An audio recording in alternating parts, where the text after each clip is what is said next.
Bonjour Dimitri, je suis ravie de t'avoir aujourd'hui sur le podcast Divergent. Je vais même pas te laisser en placer une déjà d'emblée parce que j'attaque direct en disant ben voilà pour les personnes qui nous écoutent et qui te découvrent, généralement comment est-ce que tu te présentes? Mhm.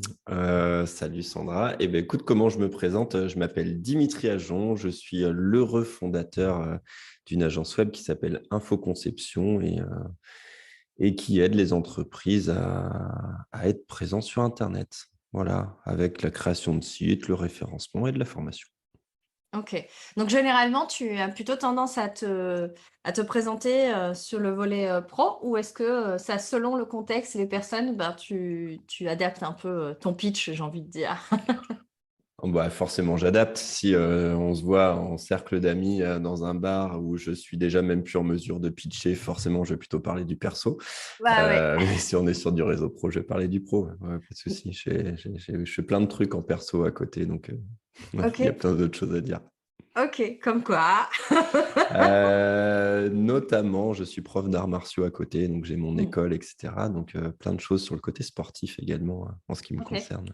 ok, ça peut Mais être aussi intéressant du coup de voir bah, qu'est-ce que tu as pu du volet, on va dire, enfin pour moi c'est pas dissocié, hein, donc du volet de cet apprentissage que tu as des arts martiaux, je sais pas s'il y a une philosophie en particulier ou un art en particulier ou c'est plus global. non, alors non, moi, je suis prof enfin, je suis prof et pratiquant d'un art martial en particulier qui est très peu connu, qui s'appelle le Budako, un art Mhm, martial népalais pour te resituer le truc à ok. l'opposé des arts martiaux qui viennent plutôt du Japon, ce genre de choses. Euh, mais oui, effectivement, il y a plein de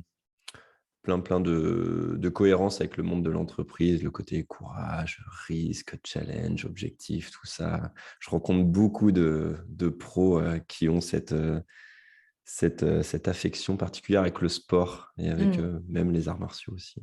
C'est l'entrepreneuriat et le sport de manière générale et la philosophie derrière, ou en tout cas la notion de peut-être de discipline, ce genre de choses-là aussi qui peuvent tout à fait faire comme des chassés croisés, on va dire ça comme ça. Ok, Carrément, carrément. ok, intéressant. Et d'emblée, j'ai envie de te proposer un jeu, Dimitri. Allez, vas-y, je suis joueur. Alors, on va passer du Japon au Népal, maintenant on va passer en Chine. Je vais te proposer le jeu du portrait chinois. Je ne sais pas si tu Ok. connais. L'intention du portrait chinois ou le jeu du portrait chinois, c'est en fait d'un instant oublier que tu es Dimitri, être humain, et que tu peux être n'importe quoi d'autre. Ou tu serais quoi? Une chanson, une musique, une couleur, et pourquoi surtout? Un animal, un végétal, j'en sais rien. Laisse-toi. Qu'est-ce qui t'est venu dès que j'ai terminé la question? C'est surtout ça en général qui arrive. Par contre, j'ai pas de raison à cette réponse. Je serais une petite cabane dans la forêt, bien cachée, tranquillou pour les vacances, tu vois. Ok, une cabane en bois du coup, genre Ouais, nordique. carrément. Enfin, Ouais, décris-la un c'est peu ça. quoi. Exactement. Non, tu sais, les petits trucs que tu as dans les livres où tu vois, t'as le héros qui découvre la petite cabane un peu vieillotte et en fait un petit peu son point de repère pour la suite de l'histoire, etc. Je suis cette cabane, je suis cet endroit. Tu as un refuge alors plutôt. Ouais, je suis un refuge, c'est ça, C'est c'est un bien ça. refuge perdu dans une forêt enchantée, je suppose quand même. Oh oui, bien sûr, c'est sûr. Il faut qu'il y ait des nains, de la magie et tout ça, c'est C'est obligé, ça. c'est obligé. Ne me parle pas de Blanche-Neige, on va mal s'entendre. Non, non, c'est pas ça. Ok, donc plutôt ok, une dimension cabane, un peu reculée, mais qui a un côté sécurisant, pas un truc isolé parce que un peu ermite bourru, où il y a quand même un peu de ça. Non, plutôt le truc méconnu et qui est plutôt cool, donc que tu partages pas, que tu gardes pour toi. C'est ça, le petit coin secret, quoi. Ouais, voilà, carrément. La Ok, petite cabane au fond du jardin, tu vois, le petit, ok, petit truc comme ça. c'est ça, la petite cabane au fond du jardin. Ok, donc, et, bah, enfin, ouais, le pourquoi, du coup, j'entends que c'est ce côté, ben, justement, dans ce que tu dis, si je fais des liens, il y a le côté, ben, ah, ben, t'aimes bien peut-être ce qui est inattendu, ce qui te surprend, t'aimes bien ce côté un peu décalé ou pas du tout?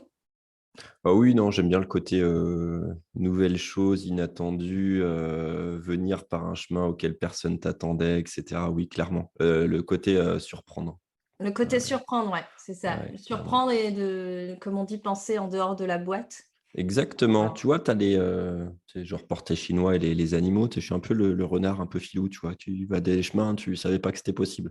Genre de C'est truc qui ça. passe sous l'enclos et tout le bordel, tu avais tout fait pour pas que ça passe, mais ça passe quand même, tu vois? C'est ça. Donc il y a le renard aussi qui vient dans le Ouais, film. carrément. OK. Ouais.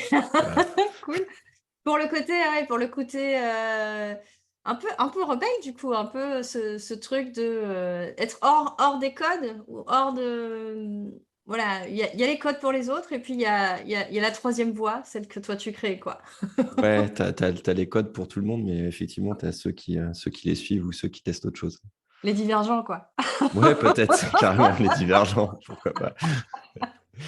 Ah mais dis Communauté. donc, c'est Ah, intéressant. ça, c'est pas mal trouvé ce truc. C'est ça.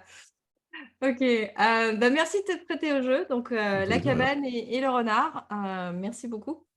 Et le propos évidemment, bah, on voit déjà un petit peu, mais je pense qu'on va continuer à te découvrir, sur la suite. Le propos du podcast, c'est de pouvoir, bah, écouter ton histoire, que tu nous la racontes. Tu peux la commencer où tu veux, tu peux en raconter ce que tu veux et tu la termines où tu veux et on a le temps. OK, tu as le temps d'attendre que je réfléchisse à mon histoire aussi. Carrément aussi. Non, je sais pas, qu'est-ce que je peux te dire? Forcément te dire à peu près d'où je viens. Je suis, enfant d'une famille nombreuse. On est 6 frères et sœurs, des parents, assez classiques, mère caissière, papa ouvrier, voilà. Pas beaucoup de personnes dans les grandes études. J'ai d'ailleurs arrêté l'école, assez régulièrement par fainéantise, on va dire. Mais après toujours eu le côté de faire les choses par moi-même et je pense que Mmh. c'est ce qui m'amène, où j'en suis aujourd'hui et du coup de vouloir, peu importe l'école, peu importe ce qu'on te dit dans la vie, de faire, ta route et la tienne et c'est ce qui a fait que j'ai monté ma boîte, j'ai été dans l'univers qui me passionnait le plus, qui était le côté informatique, site web et cetera et puis, ce qui donne, petit à petit ce que je suis aujourd'hui, c'est-à-dire un patron avec une quinzaine de salariés et 3 agences web. Mais avec toujours, on repart sur le côté renard, mais toujours avec des chemins différents et très, pratico-pratiques. Pas de blabla, on avance, on a une route et c'est parti et si le chemin A, il est pas dispo, on fait aller au chemin B, au chemin C et cetera, mais c'est qu'une question de temps et on atteint l'objectif, clairement. OK, donc il y a quelque part un parcours, déjà, beh, tu vois, même par rapport à ce qu'on disait sur le fait de suivre les codes ou pas. Les codes, c'est pour les autres. Bon, je vais peut-être faire un gros raccourci et il y a des gens qui me jetteront des épluchures et des tomates pourries, mais bah, l'éducation clairement nous formate à un certain type d'avenir et toi, dès le départ, tu as cet élan donc tu disais de, voilà, de faire les choses par toi-même, de faire ta propre route et c'est comme ça que tu te retrouves à monter ta boîte. Ta première boîte, tu la montes à quel âge? Alors du coup, c'est toujours ma première boîte, j'y suis encore. J'ai lancé ma infoconception quand j'avais 23 ans, donc Mmh. sortie d'études. Et d'ailleurs, j'avais avant le passif, c'était Assos Conception, c'était une association puisqu'on n'avait pas le droit en tant que Mmh. mineur d'avoir une entreprise, Mmh. ou pas à l'époque en tout cas, peut-être ça a changé, Ça ça a je sais peut-être pas. changé, ouais. Mmh. Et du coup, voilà, donc oui, sortie d'études, tu manges des pâtes, tu es habitué à pas avoir de salaire et à vivre de manière complètement fauchée. Donc, tu as pas un grand risque à monter ton entreprise à ce moment-là. Du coup, c'est ce que j'ai fait. J'ai toujours souhaité être responsable de mes succès comme de mes échecs et que ça Mmh. dépende que de moi. Donc, bah, la voie de l'entrepreneuriat est toute tracée pour ça. Ah, c'était un fabuleux, terrain de jeu du coup, Ah oui, l'entrepreneuriat pour toi qui adore, bah, justement, ouvrir de nouvelles voies, explorer de nouveaux chemins. Si le plan A fonctionne pas, c'est pas grave, il y a encore toutes les autres lettres de l'alphabet plus le prime et l'exposant. c'est ça. Hem, donc de toute façon, il y aura bien moyen. Ce que j'aime bien aussi, c'est cette notion que tu amènes de tu aimes bien être responsable de tes succès et aussi de tes propres, erreurs, échecs, enfin, je sais pas comment est-ce que tu les appelles, mais justement, quels ont été, pour toi finalement, au long de ton parcours? Bah, si tu as commencé, bah, voilà, à 23 ans, je sais pas quel âge tu as là maintenant? 36. 36, voilà. Entre tes 23 et tes 36 ans, j'imagine que tu as connu quelques succès et plus probablement, mais sans ça c'est une supposition de ma part, plus encore d'erreurs ou d'échecs, de ce qu'on peut considérer comme échec, même si j'aime pas beaucoup le mot échec, je sais pas toi comment ça résonne, mais plus d'erreurs que de succès? Absolument pas, ma vie est bordée de succès, je n'ai aucun échec, tout s'est très bien passé au monde merveilleux des Du premier bisounours, des coup? licornes, du premier coup. Ah! Ah bah Tu es oui, donc un héros? voilà, c'est ça, exactement. Putain, ça c'est le positionnement de ma boîte, les super-héros du web, tu vois. Mais non, non, mais oui, bien sûr, c'est que des échecs. Tu vois, une de mes phrases, je sais pas si c'est une citation ou je sais pas d'où ça sort, mais un truc favori que j'aime bien, c'est que tu t'arriveras toujours à faire ce que tu veux, c'est juste une question de temps derrière. Mmh. Tu vois, peu importe, ça prendra peut-être 10 ans, ça prendra peut-être 2 semaines en fonction de tes bons, de ta chance, etc. Mais si tu lâches pas, au final, tu y arriveras, c'est juste une question de temps. Tu vois, il y a que ça qui joue. Et du coup, bah, quand tu fais des trucs et que ça marche pas, et ben, on en revient à la voie B, à la voie C, à la voie ce que tu veux. C'est qu'une question de temps, tu trouves un autre chemin, tu y arrives, etc. Mais forcément, non, là, ça fait 13 ans que j'ai ma boîte. Clairement, il y a des échecs dans tous les sens. Et je pense que c'est aussi peut-être une des qualités des entrepreneurs en France, c'est de s'adapter. Ceux qui s'adaptent, c'est ceux qui tiennent dans le temps. Ceux qui ne s'adaptent pas, c'est ceux qui montent des boîtes, qui ont des super succès. Et dans 2 ans, tu n'en entends plus parler. Tu vois, Mmh. voilà, il n'y a pas le choix, faut t'adapter. Donc, de toute façon, faut tester. C'est un peu aussi ma méthode de fonctionnement. J'écoute pas trop ce que les autres me disent, je teste. Si moi, j'ai vu que ça marchait pas dans ce sens-là, oui, ben voilà, c'est bon, j'ai constaté, je passe à autre chose. Et je me suis cassé la gueule ou je trouve un autre chemin. Mais faut tester, faut se vautrer, faut se remettre en selle, faut y retourner. Et voilà, tu as forcément plein d'échecs comme ça, de tes premiers clients qui ne veulent pas te signer une presta à 13 euros jusqu'à tes super clients qui te signent des sites à 50 000. Tu vois, il y a un monde entre tout ça, mais Ouais, c'est juste du ouais. temps entre les deux, Il y a toute une nuance, et puis c'est pas linéaire finalement. complètement. Tu te retrouves enfin le temps finalement, enfin c'est un gars un peu chevelu comme ça qui a dit que le temps était relatif. Et avec cette dimension de, bah, j'aime bien ce que tu amènes, c'est OK, bah, si tu es responsable de tes échecs et de tes succès, il y a aussi cette notion, bah, de tu es responsable aussi heu, de finalement t'accrocher à ton objectif. Enfin, ou en tout cas, bah, si c'est ça que tu veux dire, mais cette notion de, bah, finalement, tu ne peux perdre qu'à partir du moment où tu abandonnes, parce que sinon c'est juste une question de temps. Exactement, c'est Mmh. exactement ça. Et tu vois, si on parlait tout à l'heure de vouloir avancer seul et être responsable de ses échecs et de ses réussites. Je compare encore beaucoup au sport. Mmh Tu mh. vois, j'ai fait du rugby dans ma jeunesse. Mmh. Je trouve ce sport absolument génial, mais je ne supportais pas, mais ça c'est peut-être juste que je suis con, hein, je ne supportais pas de perdre parce que moi je m'étais mis à fond et pas les autres. Et je trouve mais tellement injuste et insupportable Mmh. qu'à partir de ce moment-là, j'ai su qu'il fallait que je fasse du sport en individuel. Tu vois, clairement. Comme ça, je sais que si je me vote, c'est entièrement de ma faute et si je gagne, c'est entièrement de ma faute. Et il y a des sports qui sont géniaux pour ça, où tu peux t'entraîner en équipe et avoir ce côté cohésion, des potes de sport, etc. Mais par contre, quand tu es dans le vrai truc, le vrai match, et voilà, il y a que toi, tu vois. Tu peux être dans un club de tennis, avoir plein de potes, mais quand tu joues solo.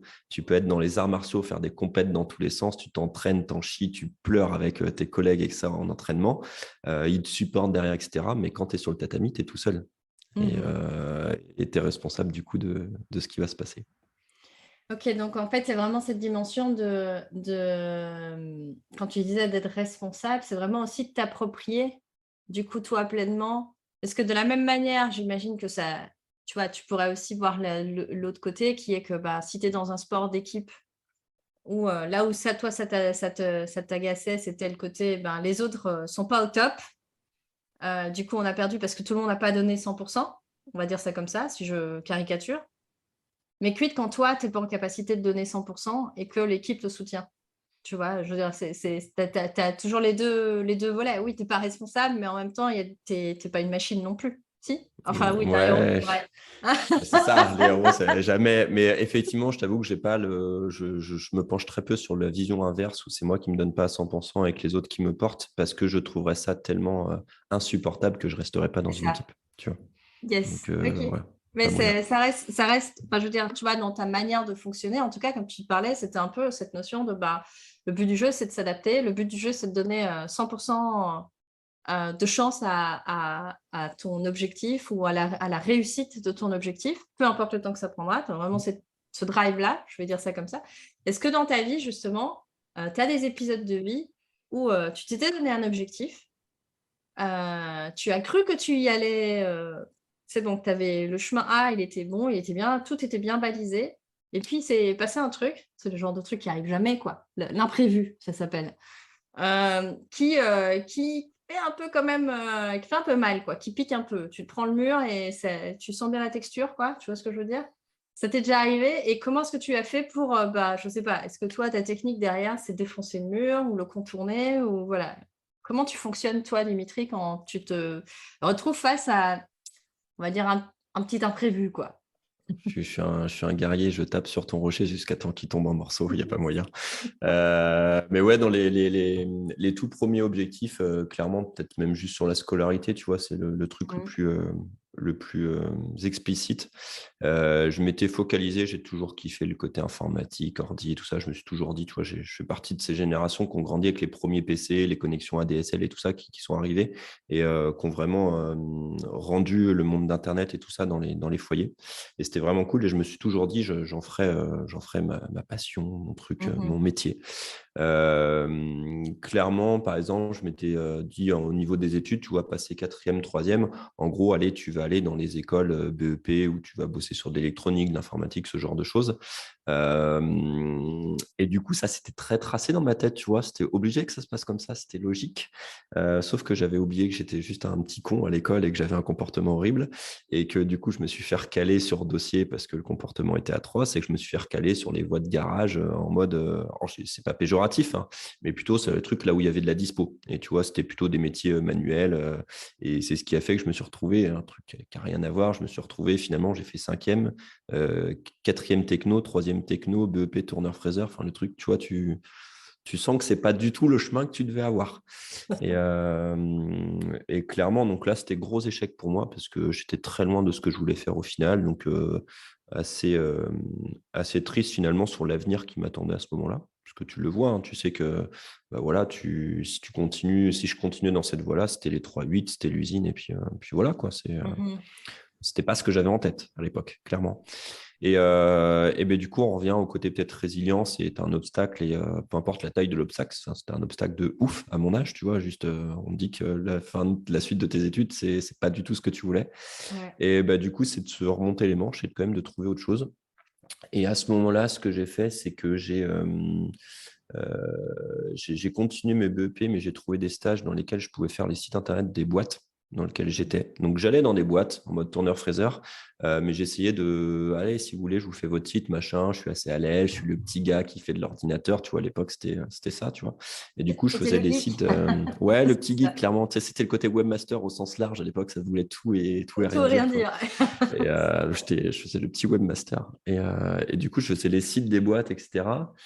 J'ai passé mon BEP, j'ai été sur un parcours de dessinateur industriel. Donc là, pour me rapprocher du fait d'être sur un ordi, de dessiner des plans, on était encore loin de faire de la programmation des sites ou même Ouais. tu vois, du montage d'ordi, ce genre de truc que j'aimais bien à l'époque.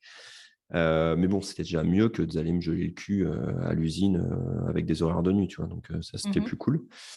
J'ai continué là-dedans et pareil, même topo, j'ai fait un bac pro, j'ai demandé à mes patrons à l'époque si je pouvais faire leur site, etc.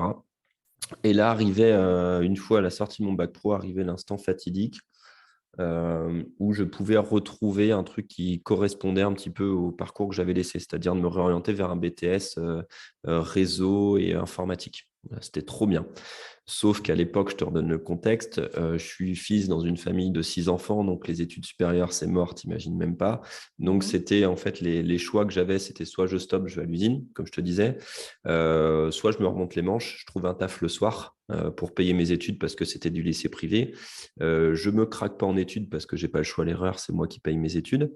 Et que derrière, l'école en question, qui était une école privée, veuille bien m'accepter. Sachant que moi, je venais de BEP Bac Pro, j'étais loin d'avoir un bac général, si tu veux, niveau scolaire, c'était complètement différent, quoi. Mmh. Donc ça, c'était la grosse épreuve. Et du coup, comment j'ai fait? J'ai été voir au culot toutes les boîtes pour qui j'avais été bosser, en leur demandant des lettres de recommandation, en disant: «Oui, ce petit gars, il est venu chez nous, il nous a fait un site, il est à l'aise avec l'outil, machin, et cetera». J'ai déposé mon dossier comme ça à une école sur Nantes privée à l'époque. Et du coup, j'ai été pris sur acceptation sans entretien, ce qui était la plus grosse fierté de mon truc. Normalement, tu passais un entretien pour être sélectionné dans l'école privée et tout. Donc, j'étais très content. Et par contre, là, c'était un peu le début des comment dire? De l'effort qui commençait parce qu'après, c'était aller taffer au McDo tous les soirs et le week-end en plus de tes études et trucs comme ça, pour tenir la route, payer l'école, payer l'appart et tout le bordel. Mais ouais, ça l'a fait. Ça Ça l'a l'a fait, fait. j'ai continué mon truc, j'ai passé mon diplôme et c'était très bien. Et à la base, c'était pareil, c'était l'époque où tu avais les cybercafés. Putain, c'était génial ce truc. Tu passais ta vie à jouer dans les jeux vidéo. Je fais: «Putain, je veux faire ça comme métier», tu vois?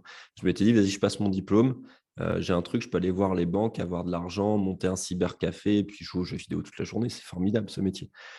Et comment te dire que c'est à l'époque où la DSL arrive, dans les maisons et que la connexion internet, bah, du coup, ça coûte plus si cher et que les cybercafés, ils se cassent la gueule.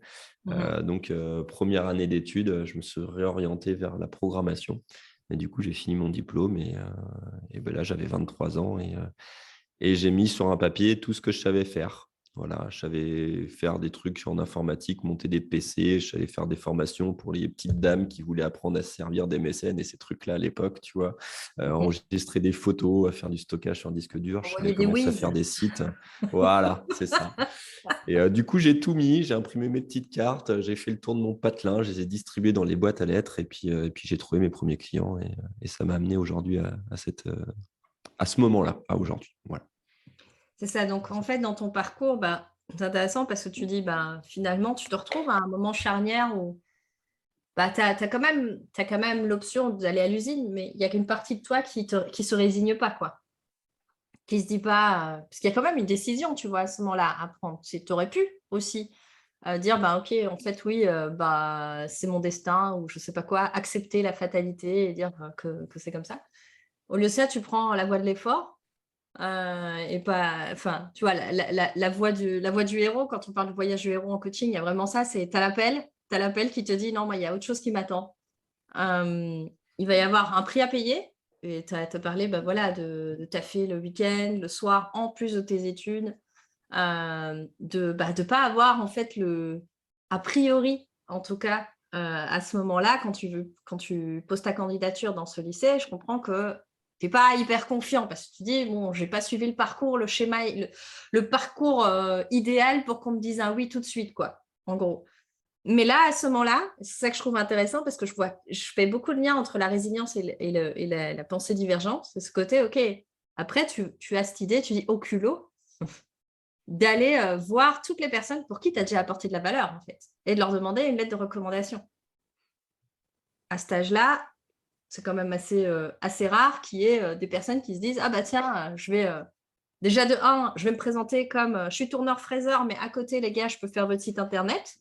Juste, je le place là comme ça, l'air de rien, C'est bim. ça.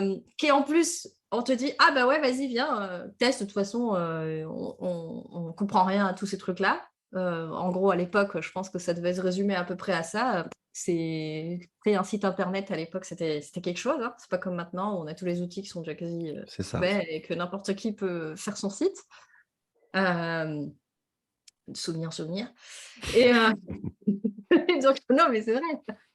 Et donc après, de fil en aiguille, tu te retrouves à, bah, voilà, à faire le job, à avoir des étoiles dans les yeux, en plus avec, cette idée de ce projet de cybercafé et tout ça et puis qu'au final, bah, le marché évolue. Donc c'est intéressant parce que là, tu vis dans ta chair le fait qu'un marché peut évoluer entre la conception de l'idée, tu vois? Et la matérialisation de te dire et tu arrives à faire le pivot, de dire: «Mmh, peut-être que le cybercafé, c'est peut-être pas le bon plan là, en ce moment». Toi, Ah oui, c'est tu clair. restes assez lucide quand même aussi. Ouais. Tu sais que Heu tu vas bosser 1 an ou 2, c'est mort. Un cybercafé à cette époque-là, c'était fini. C'est ça, C'était fini. exactement. Donc tu as cette lucidité-là et puis qu'est-ce qui t'amène du coup à te dire: «Ben voilà, OK, je lance une agence web»? Parce que autant maintenant, tu vois, tu dis que tu as 3 agences web, mais, à l'époque, une agence web, c'était pas aussi, tu vois, c'était pas aussi couru que maintenant. tu vois? Ou est-ce que ça s'appelait autrement? Je sais pas. Tu as vraiment commencé en disant, OK, je vais taper ça dans les boîtes aux lettres et puis je verrai bien. Et tu t'es appelé agence web que plus tard. Ouais, alors agence web, effectivement, j'ai cette appellation parce que enfin, les gens recherchent ça. Je me rends compte que c'est ce qui qualifie mieux mon métier. Et effectivement, à l'époque où je me lance, je ne sais pas que je vais faire des sites internet. Moi, je te dis, j'ai mis sur un flyer le plus dégueulasse du monde tout ce que je savais faire et je dis, on verra qui m'appelle pourquoi, tu vois. Donc, je te dis, il y avait du dépannage de PC, dépannage de Wi-Fi pour les particuliers, de la formation, de la conception de logiciels. J'avais vu ça aussi dans mes études. Et puis, la création de sites.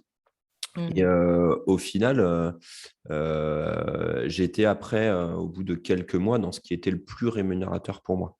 Tu vois? Faire du dépannage pour des particuliers, c'était très sympa. Tu allais chez les gens, tu étais au contact, mais tu étais payé au lance-pierre parce que les mecs, ils avaient pas un rond.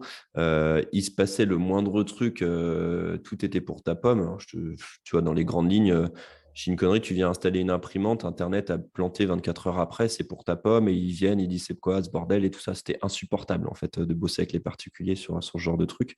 J'admire beaucoup les gens qui sont encore informaticiens à leur compte et qui bossent avec les particuliers. Les gars, vous êtes des champions. Je sais pas comment vous faites. Je pense que c'est vous les héros.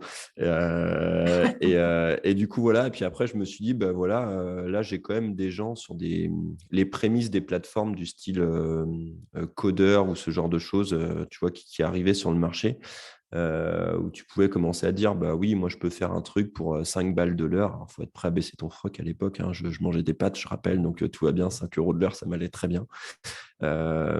Et du coup, c'était quand même plus cool. Tu es chez toi, tu es au chaud, tu prends ton petit café, ton thé quand tu veux, tu as de la musique, etc. C'est quand même plus relax que de prendre la bagnole, d'aller chez particulier, de te faire poser des lapins, de galérer, etc. Donc, c'est ce qui est venu petit à petit à moi.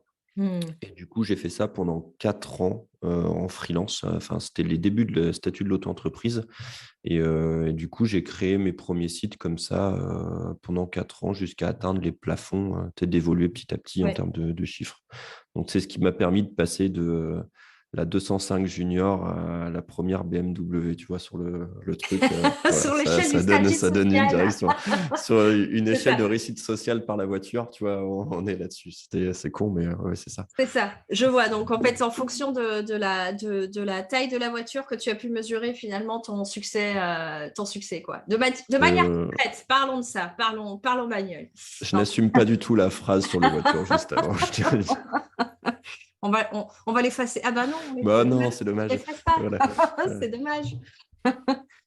Ok, donc il y a vraiment cette dimension, ouais, voilà, de tester, de faire en sorte de pouvoir expérimenter par toi-même aussi ce que tu aimes, ce que tu n'aimes pas, mais pas à nouveau de manière conceptuelle, mais finalement par rapport à ton vécu, parce que c'est les premiers clients qui te font un peu dire chaud-froid, quoi. Enfin, Ouais, donc il y a carrément. vraiment ce truc de ça c'est pas pour moi, ou ok, ça c'est cool, ça me va, je suis tranquille à la maison et je peux quand même faire un truc qui me plaît, quoi. Donc ce qui finalement te guide petit à petit, c'est vraiment, à nouveau, toujours, tu parlais, hein, de cette notion de tester. J'ai l'impression que tu fonctionnes beaucoup par expérimentation finalement, plus que ouais, vas-y, Dimitri, la voie royale, c'est ça, A, B, C, D, va par là, tu vas voir, c'est tout tracé, ça t'amènera du point A au point B. J'ai l'impression que tu es un peu sceptique de nature quand même. Ouais, parce que je te dis, c'est peut-être ma méthode d'apprentissage, mais tant que je teste pas, j'y crois pas. Et du coup, je suis très tête de mule pour ça. C'est horrible, hein, mais en gros, tu peux me dire: «Ah, ça marche, oui, très bien. Tant que j'ai pas testé, je vais pas être d'accord», tu vois? Ça me limite vachement, j'imagine, sur certaines choses, hein, clairement. Mais ouais, il y a toujours ce côté-là de vouloir tester et je pense que c'est le cas même toujours et c'est le cas dans beaucoup d'entreprises et beaucoup de business. Il y a beaucoup de choses qui se font et il faut tester des trucs modernes, tu vois? Je sais pas, il y a 5-6 ans, tout le monde s'en foutait de LinkedIn. Maintenant, tu vois que tout le monde est dessus parce qu'on a testé, on a vu que ça marche et tant que toi, tu te mets pas dans ce côté: «Je vais publier, je vais tester, je vais faire des trucs», tu y crois pas et au moment où tu le mets en place et que tu vois que ça marche, tu te dis: «Putain, je suis trop con, j'aurais dû le faire il y a 2-3 ans ce truc-là», tu vois? Et voilà, mais je pense que c'est toujours le même système pour tout le monde.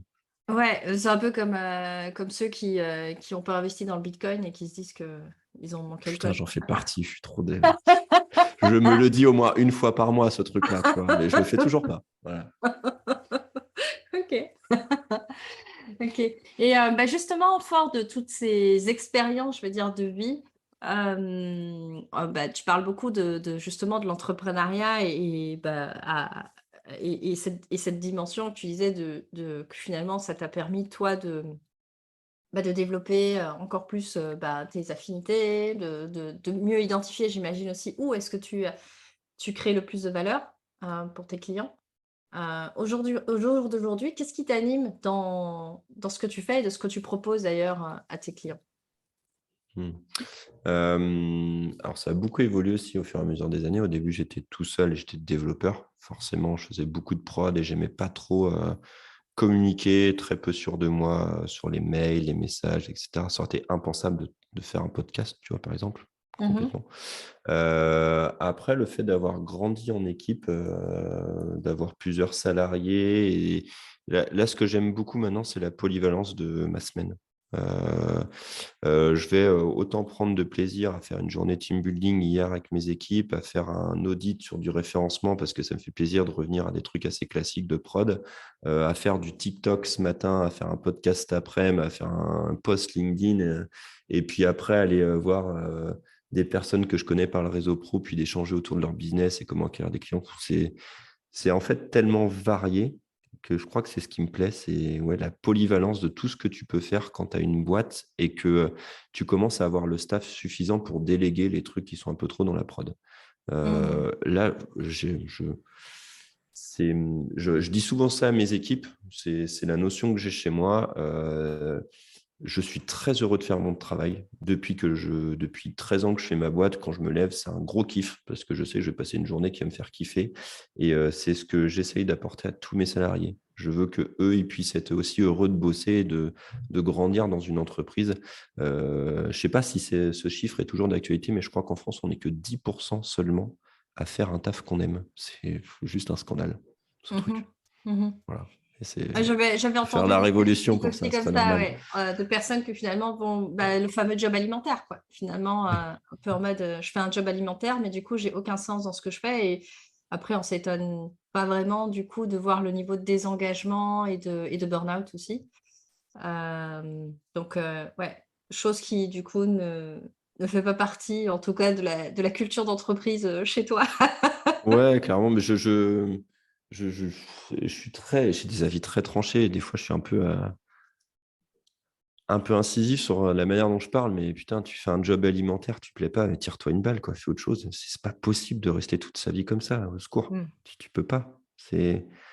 Putain, tu passes ta vie à dire: «J'ai pas envie d'aller au taf», mais quelle horreur. Mmh. C'est c'est pas C'est ce qui si c'est pas t'a si peut-être dur que ça de changer, tu vois? c'est ce qui t'a peut-être déjà, intuitivement étant jeune, guidé sur le chemin de l'entrepreneuriat plutôt que d'aller à l'usine?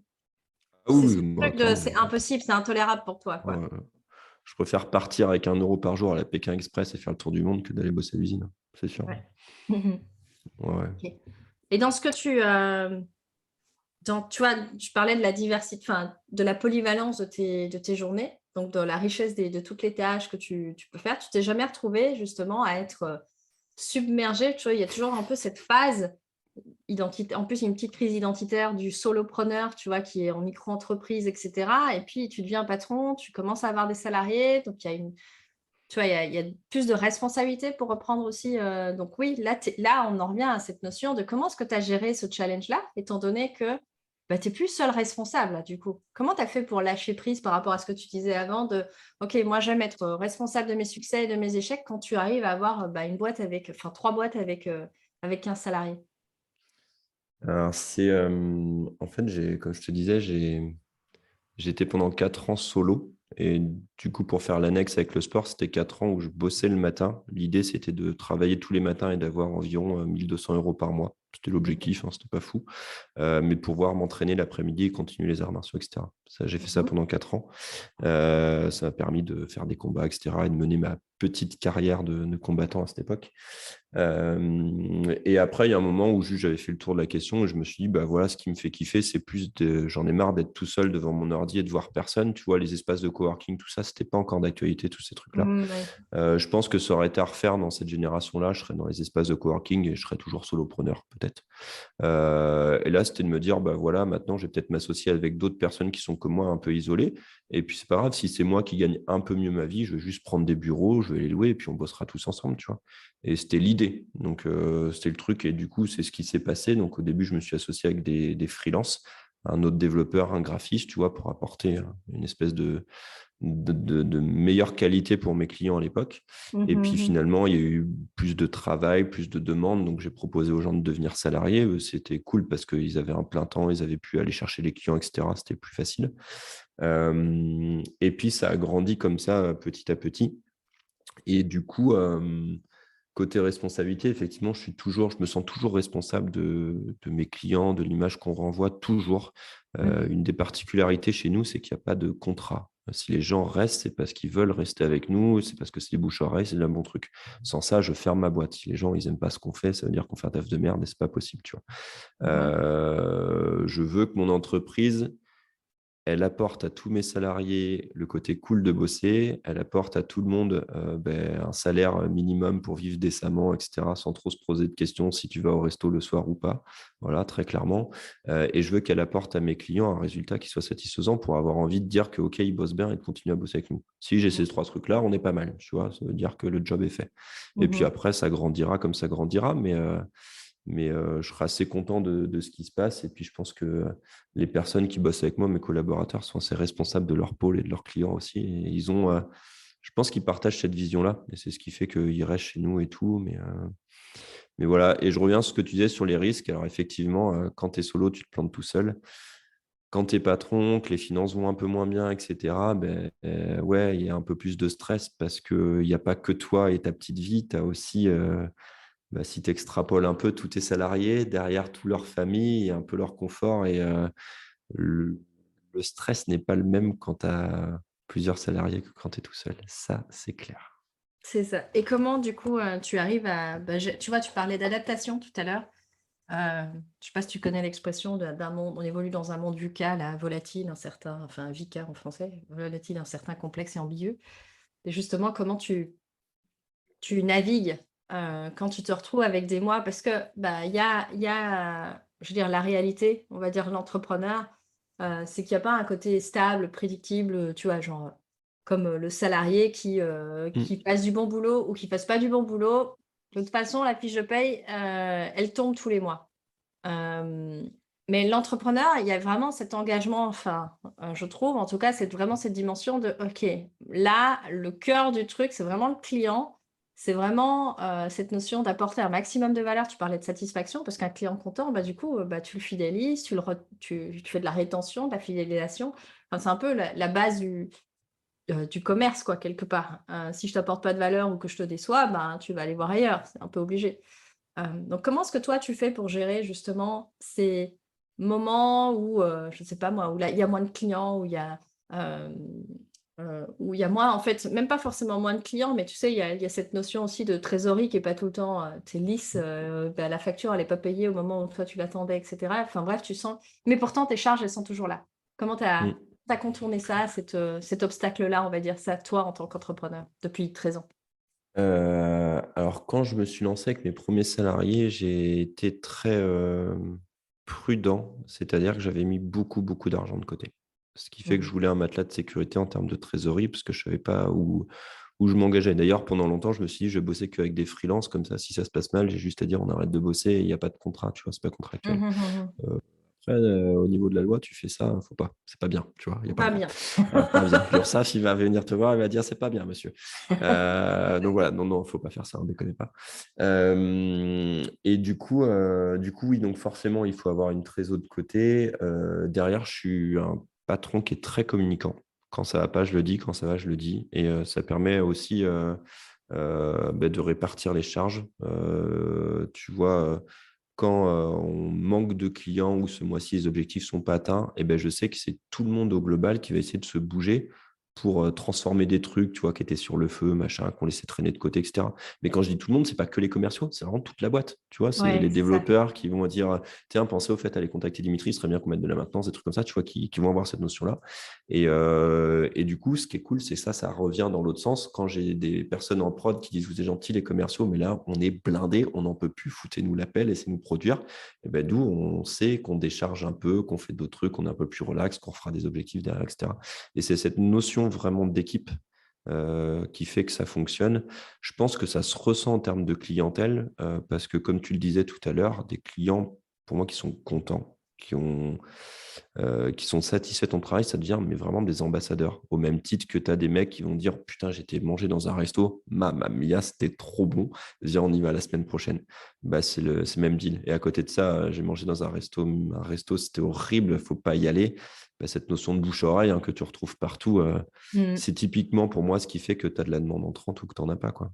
Et c'est si tu ça. n'en as pas, il faut que tu te poses les questions, quoi. Ça, c'est Mhm. clair. Excellent. Et du coup, par rapport à tout ton parcours, quels seraient allez, je veux dire, les 3 à 5 apprentissages de sagesse par rapport à ton parcours d'évolution personnelle et pro même, que tu aurais envie de transmettre aux auditeurs? Et tu dis, OK, ben, moi, en tout cas, de ce que tu parlais, voilà, de plusieurs éléments, mais soit tu en reprends quelques-uns ou soit il y en a vraiment 5 où tu te dis: Ça, ce serait vraiment top». Voilà, moi, en tout cas, de ce que j'ai pu, ce que j'aime à dire à mes clients ou ce que j'aime à dire à mes enfants ou ce que j'aime à dire à enfin, peu importe. S'il y avait des messages comme ça forts que tu aurais envie de transmettre par rapport à ton expérience, à ton vécu, ce serait quoi? Alors, j'ai essayé de te retranscrire ce qui me vient en tête sans passer sur des trucs un peu trop kitsch à la Rocky et ces conneries-là, mais j'adore Rocky. Mais clairement, jamais lâcher l'affaire. Hors de question. Bouffe des pâtes si tu veux, mange rien, fais ce que tu veux, mais lâche pas. Ça, c'est clair. C'est qu'une question de temps. On en revient à ça. C'est ça. Allez, un truc vraiment qui peut te sauver la vie, c'est quand même de te poser un minimum sur un tableau Excel et d'essayer de faire un prévisionnel. Ça permet juste de voir où tu vas et même si on te dit tu n'as pas besoin de faire tout ça, alors je dis pas qu'il faut y passer 2 semaines, mais déjà si tu te poses 1 ou 2 journées dessus, ça permet de voir à peu près ce que tu dois faire. Tester. Il y a plein de trucs qui marchent. Des fois, tu vas lancer des produits, ça marche pas, c'est pas grave, tu testes autre chose, etc. Tester tout ce que tu peux faire et tout ce que tu as appris à faire au final. Tu vois, à la base, je suis développeur web. Maintenant, je te fais des formations LinkedIn, référencement, TikTok, ce que tu veux, parce que c'est des trucs que j'ai appris à gérer, qui sont hyper rentables pour moi et que j'ai envie de partager avec mes clients. Tu vois, voilà, comment gagner sa vie en n'ayant que des demandes entrantes via LinkedIn. Putain, mais tout le monde devrait savoir faire ça maintenant. C'est juste une dinguerie, ce réseau. Euh, voilà, il y a des trucs à faire comme ça. Et puis, ouais, profite. Enfin, si tu fais pas un métier que t'aimes, change de métier, tout simplement. Fais autre chose, c'est pas grave. Personne t'en voudra, hein. Il n'y a que toi qui gère ton truc. Et ça, il y a pas mal de personnes, tu vois, qui sont dans ces questionnements par rapport à la reconversion professionnelle ou tu vois, qui disent: «Ah ouais, changer un métier, c'est pas si simple». Enfin, changer de métier, c'est pas si simple, parce qu'il y a, le confort peut-être, pour certains ou en tout cas, le confortable inconfort. Je ne sais pas comment le dire, mais tu sais, il y a une forme d'inconfort, mais tu as un peu ce truc hem, c'est mal vu, par, ton entourage ou par, tu sais, par tous ces conditionnements, enfin, on va dire, culturels ou social ou j'en sais rien. De dire: «Bah oui, mais enfin, tu es un peu en train de faire un caprice, de gamin là», tu vois? Tu as tout coché, tu as La- tous les cases, tu vois? On t'a dit que la recette du bonheur, c'était la maison, la villa, la bagnole, le labrador, et tutti quanti. Et puis en fait, là, tu es en train de dire que non, que ça va pas? Ouais, il y a une grosse question de personnalité quand même. C'est très facile et prétentieux pour moi de dire changer de vie si ça vous plaît pas. Perso, je l'ai fait après les études, j'avais aucun engagement, j'étais en location, comme je te dis, Mmh. j'étais étudiant, j'étais habitué à bouffer des pâtes tout le temps, etc. Tu vois, donc c'est très facile à cette époque-là, moi, de me lancer. Je pense que ça allait beaucoup moins quand tu as 2 enfants, la maison à payer, les crédits sur le dos, hein. Les enjeux sont pas les mêmes, clairement. Mmh. Mais à côté de ça, on n'a rien sans rien. Le regard des autres, je suis absolument contre cette idée-là. je, je me fous royalement, enfin, je m'en fous. Non, forcément, tu es impacté parce que les autres pensent, mais est-ce que ça doit diriger ta vie? Je pense pas. Tu vois, Mmh. Et donc ce serait, si... une 5e pépite, ce serait, bah, apprends à te détacher peut-être, Ah oui, mais justement. complètement. Enfin, c'est pas OK, très bien. C'est normal que tu sois content quand les autres sont fiers de toi et que ça te touche un peu quand ils sont pas fiers de toi, surtout si c'est un entourage proche, mais c'est ta vie, c'est pas la leur, tu vois, si t'en as à foutre.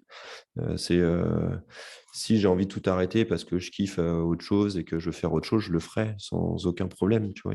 C'est ma vie, elle m'appartient et elle appartient pas aux autres. C'est le seul truc que tu as à toi, c'est ton corps, ta vie, ton avenir, le temps que tu as sur la Terre. Enfin voilà, allez, on rentre dans les trucs kitsch, fais-en ce que tu veux, mais c'est réel, quoi. T'en auras pas deux, donc Mmh. fais-toi plaisir, quoi. C'est ça. OK, donc si je résume, il y a vraiment cette dimension de, bah, jamais lâcher l'affaire. Là, tu nous l'as présenté dès le départ avec cette dimension de, bah, voilà, c'est qu'une question de temps. C'est, la seule manière finalement de perdre au grand jeu de la vie, j'ai envie de dire, c'est, bah, d'abandonner. Tu vois, genre game over et puis, tu as tu sais la petite phrase «try again». Toi, tu C'est «yes, ça. yes, yes!» Ouais. J'y retourne, je vais le buter Mais le boss. oui, eh oui, je vais l'avoir, là. C'est ça. On a tous fait ça, les geeks, comprendront. De se dire: «Non mais il y a sûrement un truc, voilà, que tu as pas vu». Le fait en prévisionnel, ça j'aime bien aussi parce qu'on n'en parle pas assez, cette notion finalement de gestion de patrimoine de l'entrepreneur. Parce qu'il y a beaucoup d'entrepreneurs qui vont faire au feeling: «Non, mais moi justement j'ai choisi l'entrepreneuriat pour être libre» et cetera. Mais qui finalement s'emprisonnent eux-mêmes en n'ayant pas de clarté ou même de visibilité sur, ce qui les attend derrière et même par rapport au projet, enfin, j'imagine que c'est ça que tu veux dire par: «Prends le temps de faire un prévisionnel», même si ça t'enferme pas, mais juste pour amener de la clarté? Ouais, et puis la stabilité en charge mentale, tu vois, si tu arrives à prévoir les choses, déjà, tu penses pas en disant: «Putain, qu'est-ce que je dois faire? C'est quoi mes chiffres?» Tu l'as mis sur le papier. Je sais pas, il doit y avoir des trucs comme ça qui existent où tu te dis, à partir du moment où tu le mets sur le papier, ça te sort un peu de la tête et tu décompresses un peu. C'est ça. Et ça, je pense que c'est la réalité. Si tu arrives à te faire des prévis sur 1 an, 2 ans, des trucs comme ça en disant: «Bon, bah, là, il faut que je rentre tant de chiffres. Pourquoi? Parce que moi, j'aimerais avoir tant de salaire et que j'ai ça» et cetera. Tu l'as posé sur le papier, tu es plus obligé d'y penser, ça sort un peu de ta tête et tu y reviens quand tu veux. Et si après, tu arrives à accorder ça avec, en gros, un agenda, tu sais, genre tu as un Google Agenda, tu dis, bah, en gros, j'avais prévu de faire ça, ben, en rétro-planning pour faire ça, il faut que je m'accorde tant de temps par semaine. Tu vois, imagine, j'ai prévu d'avoir un client par mois via LinkedIn. Bah, du coup, j'ai vu qu'il fallait poster au moins 1 à 2 fois par semaine. Donc, est-ce que je commence à mettre ça dans mon agenda? Puis, avec toutes les idées que j'ai entre les réseaux, les machins, est-ce que j'arriverai à tout faire? Oui, non. Est-ce que je verrai mes gosses le soir? Est-ce que tu vois? Et déjà, de le dessiner sur le papier, te faire un petit plan. Encore une fois, je ne dis pas d'y passer des semaines dessus, mais dans les grandes lignes, eh ben, tu réduis ta charge et tu vois où tu vas. Et je pense que concrètement, tu vas plus long, enfin, ta boîte durera plus longtemps avec ce genre de système que d'être un peu tout feu, tout flamme, burn-out et on te retrouve rincé à la petite cuillère 3 mois après en mode complètement déprimé, quoi. Mmh mh. Mmh. Ouais, donc il y a vraiment cette dimension de faire un prévisionnel, mais avec l'idée de se libérer de l'espace mental, peut-être même, bah, enfin, il y a le mental parce que du coup, tu as plus ce truc de, ouais, allez, je vais continuer sur les métaphores des ordis, mais le programme qui tourne en arrière, tu sais, qui fait un Exactement. peu de la mémoire vive là.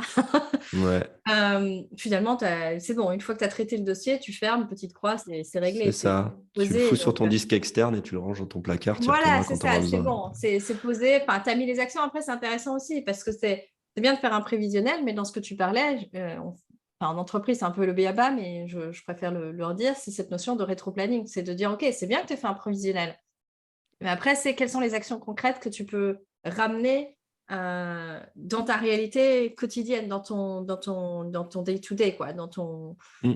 «Ah ben, OK, je sais que» ou sur ma semaine, quels sont mes objectifs sur la semaine. Donc fragmenter vraiment ça pour pouvoir se libérer de l'espace. Puis tu parlais aussi de tester, tester, tester, que tu peux tout tester, et tu peux aussi apprendre.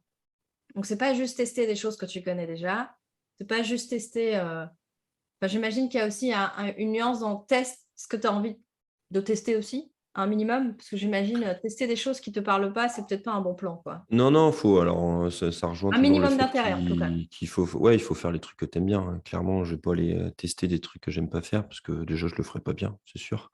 Et puis après, il faut aussi être prudent là-dessus. C'est intéressant. Tu tu as forcément, quand tu as 1 an ou 2 ans d'ancienneté dans une boîte, tu sais ce qui te ramène de l'argent et ce qui est alimentaire et ce qui te fait vivre et tu sais ce que tu aimerais bien faire et là où tu aimerais aller et du coup, il faut arriver, si on reparle concrètement d'une semaine, d'essayer d'acter en disant: «Je fais, 3-4 jours de prod dans la semaine et j'ai une journée un peu libre, c'est la récré et là je teste plein de trucs, je mets des projets en place» et cetera.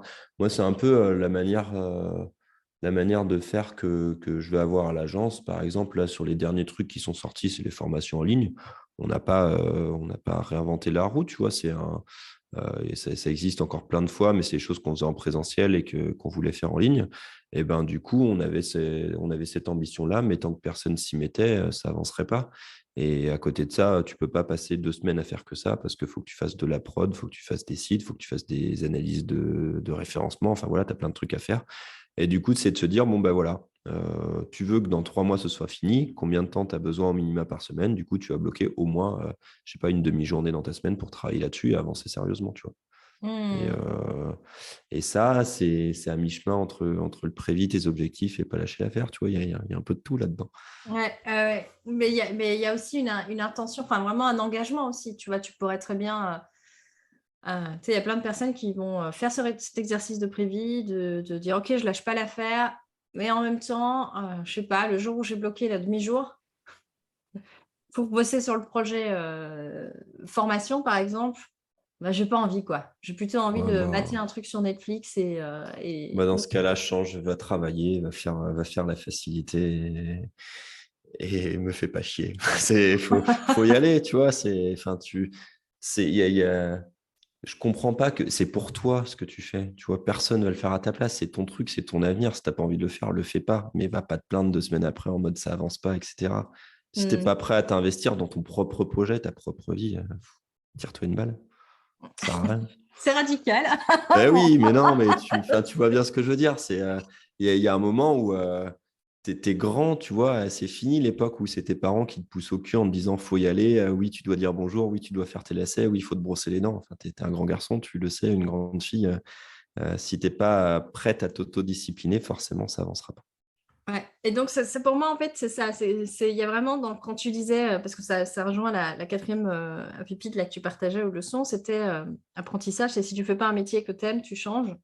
Ça revient à cette notion. Moi, j'ai l'impression qu'en fait, derrière ce que tu veux transmettre comme message, c'est, ben, sois responsable de ta vie, quoi. Reprends ta vie en main, littéralement, parce que c'est on revient sur cette notion de, bah, sois responsable de tes succès et de tes échecs. Et là, tu viens vraiment de parler de cette notion effectivement de, il y a plus de papa et de maman là. Enfin, le seul papa ou la seule maman présente, en fait, elle est en toi. Et donc c'est à toi de quelque part, ben, devenir cet adulte-là et arrêter de se finalement de se maintenir dans un statut un peu, d'enfant de: «Ah ouais, mais c'est trop dur» ou je sais pas, enfin, Mmh. ce que ça peut donner. Mais cette dimension en tout cas, il y a vraiment importante pour toi de, cette habilité à répondre, à être là, à être, engagé une fois que tu définis un objectif, quoi. Pour Ouais, toi. je pense que ouais, c'est ça, heu, c'est ça, tu as forcément ton idéal, ce que tu voudrais plus tard et cetera. Tant que tu le notes pas concrètement quelque part, ce sera jamais un objectif et forcément, il y a très peu de chances que ça se passe à part gagner au loto, ce genre de truc, genre un peu, côté miracle, tu vois? Mais c'est pas ça le réel, tu vois? Les 3/4, c'est des mecs ou des nanas qui bossent, qui se donnent les moyens d'y aller et cetera. Si tu es tu as ton travail alimentaire et que tu dis que tu veux monter ta boîte, mais que tu es pas prêt à bosser et à te lever le samedi matin pour, justement réfléchir à ton truc et cetera, personne va venir le faire pour toi, tu vois? Mmh mh. Mmh. Faut ouais, faut ça t'appartient, c'est à toi de le faire Mais il et y a peut-être aussi une notion d'illusion, non? Tu sais, il y a des personnes parfois qui rêvent de l'entrepreneuriat, qui sont dans le salariat et qui s'en plaignent, et puis qui rêvent de l'entrepreneuriat, mais et vice versa d'ailleurs. Tu vois, qui fantasment, le job, tu sais, de l'entrepreneuriat. Bah, je vais être libre de mon temps, mmh. je vais pouvoir, être digital nomade, je vais pouvoir, bref, YOLO quoi, carpe diem pour, les plus anciens. Hem, c'est les 2 variations existent. Je m'adapte à mon temps. Mais, tu vois, il y a vraiment cette dimension-là de finalement, hem, ouais, prendre sa part de responsabilité, quoi. Ouais, c'est ceux dont tu parles, c'est ceux qui parlent. tu vois. Puis tu as les autres que tu n'entends pas et que tu vois venir. C'est ça. OK. Et puis le dernier, point que tu disais, c'était vraiment cette notion d'arriver à se détacher justement du regard des autres, Mmh. d'arriver à quelque part à nouveau prendre, faire la part entre ce que bien sûr on a notre, environnement proche, notre entourage, comme tu disais, on va pas être indifférent, à ce que, nos proches, vraiment proches, nous soutiennent ou pas. Mais en tout cas de développer cette sorte de certitude ou de confiance que, bah, tant qu'on en revient à la première leçon, tant qu'on lâche pas l'affaire, ça va le faire, quoi. Ouais, je suis assez convaincu. De toute façon, enfin, je pense que tout le monde a ça en tête. C'est à partir du moment où tu écoutes les autres, tu auras forcément une version A, une version B et le truc avancera jamais. Tu sais, je repense à une histoire que je lis à ma fille là, le soir. C'est le truc avec le petit et son père qui vont marcher avec un âne, et cetera. Et tu as en gros, la première version, c'est, le petit et le papy qui marchent à côté de l'âne et qui vont marcher. Tu as des gens qui regardent et qui disent: «Putain, mais ils sont trop cons, ils ont un âne, ils montent pas dessus». La fois d'après, les 2 montent dessus, ils disent: «Ils vont tuer la pauvre bête». Après, c'est le papy qui monte dessus, ils disent: «Putain, le petit pourrait marcher», et cetera. Quoi que tu fasses, tu as toujours des gens qui vont parler, donc écoute pas, fais ta route, fais ton truc. Ouais, c'est ça. Ou écoute-toi, plutôt, Ouais, toi, si tu as envie d'être sur l'âne ou tu as envie de marcher à côté ou c'est tu as envie ça, de c'est voilà ça, et quoi. te prends pas la tête. C'est ça. OK, cool. Hem Ben, génial, merci en tout cas de t'être prêté au jeu, de raconter, tout voilà ton parcours, de nous partager ton point de vue, ton univers à toi, ta façon de voir l'entrepreneuriat, de nous partager aussi, ben, tout ce que tu as pu tester, expérimenter, à travers, ben, voilà ton vécu déjà, de 36 ans, hein, mon Dieu, et tout ce qui reste encore à vivre. En tout cas, merci. J'ai passé un très, très bon moment avec toi. J'espère que nos auditeurs, bah, du coup, auront kiffé justement cette prise de recul et peut-être aussi qu'on aura, à travers notre échange, inspiré des personnes à rester dans le salariat ou alors à entreprendre. C'est ça, vous avez le droit de venir m'insulter sur les réseaux si vous voulez après, Ah, les il y a haters sont aucun toujours problème. bienvenus sur les réseaux. Les Ouais, les c'est haters ça. sont bienvenus. Ça fait de la visibilité. Je plaisante. Mais en tout cas, merci beaucoup Dimitri. J'ai vraiment apprécié cet échange et puis, bah, au plaisir de se voir du coup, se croiser encore sur les réseaux très prochainement. Bah, écoute, c'était un plaisir, merci beaucoup, je me suis bien marré, c'était chouette.